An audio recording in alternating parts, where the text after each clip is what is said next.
Sıfır araç sıkıntısı vardır. Bunu tabii biz kendi öngörülerimize bakarak değerlendirmeye çalışıyoruz. Tespitlerimize göre sıfır araçlarda stokçuluk vardır. Stokçuluktan dolayı bu sıkıntılar yaşanıyor. Tabii birileri belki arz talep meselesine bağlıyor. Ama biz öyle düşünmüyoruz. Elbette arz talep meselesi de vardır. Ama bu kadar piyasanın sıkıntılı bir noktaya götürmesi bana göre arz talep meselesine bağlı değildir. Bunun önüne geçilmesi için de bazı formüller vardır. Bunlar uygulanabilir. Eğer bunlar uygulanırsa bana göre piyasanın biraz önüne geçilebilecek diye düşünüyorum. Yani bana göre Ticaret Bakanlığı'nın bu konuda tamamen bağımsız bir şekilde hiç birilerini kayırmamak şartıyla herkese eşit mesafede bazı yaptırımların uygulaması gerekiyor. Eğer yaptırımlar uygulanmazsa bu piyasanın önüne geçilmez. Örneğin biz bunu videolarda, tabii bu videoların hepsi gerçek midir değil midir? Biz onun analizini yapacak durumda değiliz. O noktada değiliz. Ama gördüğümüz kadarıyla bazı özel televizyonlar da bunu çektiler, gördük. Bahçelerde, arsalarda, şuralarda, buralarda biz o araçların stokta olduğunu gördük. Hem bunu bayiler yapıyor, hem de bayiler aracılığıyla bazı stokçular bunu yapıyor. Bana göre bunun önüne geçilebilir. Bunun önüne geçilince de aslında diğer meslek gruplarının da düzeltilmesi mümkün olabilir. Yani bir yerden başlamak lazım aslında buna. Onu yaptırımlar uygulanırken Ticaret Bakanlığı'nın şöyle düşünmesi doğru olmaz. Yani ben sana 1 milyon ceza kesiyorum ama sen bu 1 milyondan sonra tekrar araçlarında bir fiyat artışı yaparsın. 1 milyon sana kundurandan çivi düşmüş gibi sayılır. Bunun yapmakla düzeltemeyiz. Daha önce mesela benim bir önerim olmuştu Ticaret Bakanlığı'na. O zaman buraya yetkililer gelmişti. Ben şöyle söylemiştim, bunu özellikle ikinci el için konuşmuştum. Burada fiyatı belirleyecek olan rakipsiz bir site var.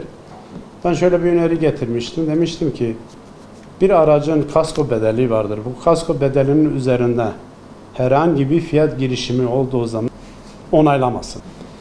O zaman bana şöyle dediler. Dediler ki burada işte serbest piyasa ekonomisi vardır.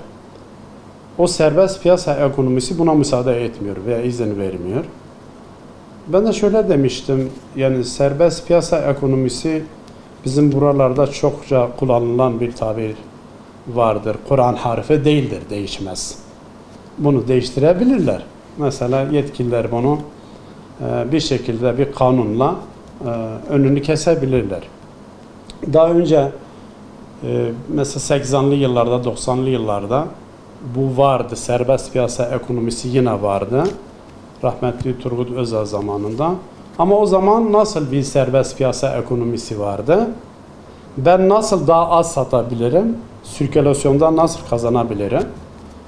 O amaçla vardı. Ama şimdi maalesef öyle değildir. Şimdi belki bizim insanlarımız da, tabii insanları aşağılamak amacıyla söylemiyorum bu cümleyi. Bizim insanlarımız da belki günübirlik kendini mutlu etmek için bir araç satıyor. Adam diyor ki ben aracımda 60 bin lira kar ettim. Halbuki 60 bin lira kar etmemiş, zarar etmiş. Neden zarar etmiş? Çünkü sattığı arabanın yerine araba koyamıyor o parayla. Bu ne demektir? Senin cebindeki paranın erimesi demektir. Yani sıfır araçlardan başlayıp ikinci ele doğru bu durumu rahatça düzeltebilir yetkililer. Şöyle, yani kapatma değil, çünkü adam vergisini veriyor. Vergisini verirken de niçin veriyor? Bu işi yapmak için veriyor. Ama orada makul çerçeveler içerisinde ticareti yapması gerekiyor. Mesela bir sıfır aracın fiyatı diyelim ki, ortalama bir fiyat söylüyorum, 700 bin liradır. Ama o stokçu o arabayı 800 bine, 850 bin lira olarak biniciye satıyor. Binici de bunu almak zorundadır. Niye almak zorundadır? Aslında fazla parası vardır, fazla ihtiyacı vardır diye almıyor.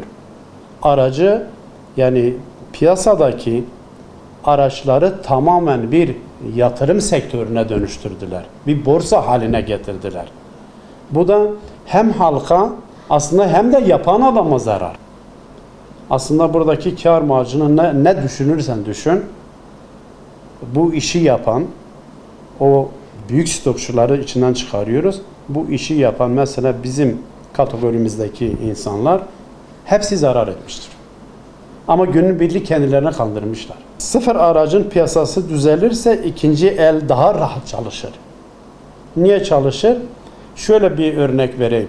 Yani şimdi berber çaycının işini yaparsa, çaycı lokantacının işini yaparsa, lokantacı manavın işini yaparsa randıman alabilir mi? Alamaz. Herkes kendi işini yapsın. Bayiler kendi işini yapsın. İkinci el araç satım yapan galericiler kendi işini yapsın. Daha sonraki meslek grupları kendi işini yapsın. Herkes kendi işini yapsın. Herkes kendi işini yaparsa onu daha profesyonelce yapabilir. Bu işin uzmanı olabilir bu yapan arkadaşlarımız. Ondan dolayı benim yani en son olarak önerim şudur. Ticaret Bakanlığı'nın mutlaka bu işe müdahale etmesi lazım. Belirli bir fiyatın üzerinde fiyat satış sitelerine konulduğu zaman ona onay verilmemesi lazım. Yani bunu bir herhangi bir şeyle yapabilirler. Bir kanunu başka birisi çıkarıp bize sunmuyor. Kanunu kendimiz çıkarıyoruz. Kendi meclisimizde çıkarıyoruz. Kendi meclisimizde bunların önlemini alırsak, yani bu gıda piyasasına da örnek olur. Bu parça satan meslek gruplarına da örnek olabilir. A'dan Z'ye örnek olabilecek şeylerdir. Ama maalesef söylüyoruz ama pek hala alan yoktur. Bu işin sonu nereye kadar onu bilemiyoruz. Ben bütün meslektaşlarıma hayırlı satışlar diliyorum. Size de ayrıca teşekkür ediyorum bu imkanı bize verdiğiniz için.